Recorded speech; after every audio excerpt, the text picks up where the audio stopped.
Assalamualaikum warahmatullahi wabarakatuh. Anak-anak kelas 1, jumpa lagi ya dengan Ustazah Alfi di pelajaran PLH. Disiapkan dulu buku dan juga alat tulisnya. Kali ini kita akan belajar tentang memelihara lingkungan biotik. Ingat ya, lingkungan biotik itu lingkungan makhluk hidup. Lingkungan biotik harus kita pelihara, juga harus dijaga kelestariannya. Manusia banyak mengambil manfaat dari lingkungan biotik yang ada di sekitarnya. Beragam hewan dan tumbuhan hidup di lingkungan biotik. Ada yang hidup secara alami, disebutnya hewan dan tumbuhan liar. Ada pula yang sengaja dipelihara, disebutnya hewan dan tumbuhan peliharaan.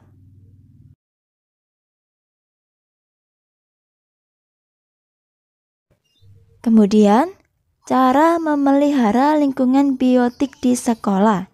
Lingkungan biotik ada yang alami, ada pula yang sengaja dibuat manusia. Contohnya, lingkungan biotik di sekolah.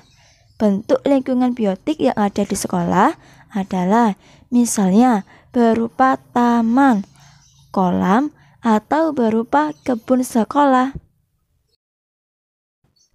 Taman sekolah biasanya ditanami dengan tanaman bunga atau tanaman hias. Tanaman ditanam di tanah dan di pot. Kolam di sekolah merupakan bagian dari taman sekolah. Biasanya dihiasi tanaman air, misalnya teratai atau bunga seroja. Kolamnya juga diisi beragam ikan. Adapun kebun sekolah biasanya ditanami sayur dan buah-buahan, misalnya tomat, selada, dan jeruk. Juga ditanami beberapa tanaman obat, contohnya seledri, kumis kucing, dan jahe. Lingkungan biotik sekolah harus dipelihara supaya lingkungan sekolah tetap asri. Tugas pemeliharaannya dilakukan bersama oleh murid, guru, dan karyawan sekolah. Untuk tanaman, pemeliharaannya berupa penyiraman setiap pagi dan sore hari. Kemudian, pemberian pupuk tanaman dan perawatan dari hama pengganggu. Tanaman dan pepohonan di sekitar lingkungan sekolah jangan diganggu ya nak. Jangan usil memetik atau merusaknya. Biarkan mereka tumbuh dengan baik. Taman, kolam, atau kebun sekolah juga harus dibersihkan dari sampah. Misalnya, dibersihkan dari sampah dedaunan. Untuk kolam, biasanya dengan pengurasan dan penambahan air. Untuk pemeliharaan ikannya yaitu dengan pemberian pakan atau diberi makan secara teratur. Begitu pula dengan hewan-hewan yang ada di lingkungan sekolah. Misalnya, burung, semut, dan kupu-kupu. Janganlah kita mengganggu mereka. Biarkan hewan-hewan tersebut hidup bebas di lingkungan sekolah.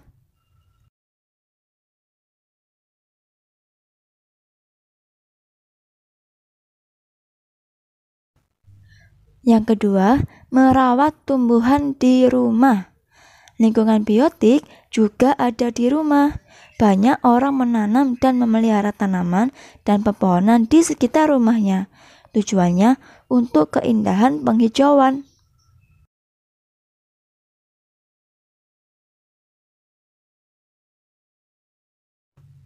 Tanaman dan pepohonan tersebut ada yang ditanam di halaman, juga ada yang ditanam di dalam pot.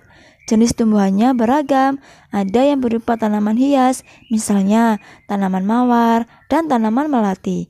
Jenis tanaman buah-buahan, misalnya jambu, apel, jeruk, dan mangga.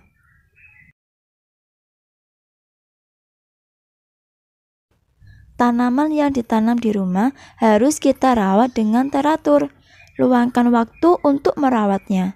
Tanaman harus rajin disiram pada pagi dan sore hari. Bersihkan tanaman dari hama. Petik atau potonglah daun atau batang tanaman yang sudah kering.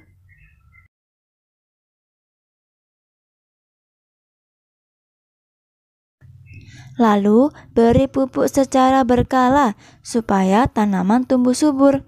Pupuk jangan diberikan berlebihan, berikan pupuk secukupnya saja. Tanaman yang dirawat dengan baik akan tumbuh dengan subur.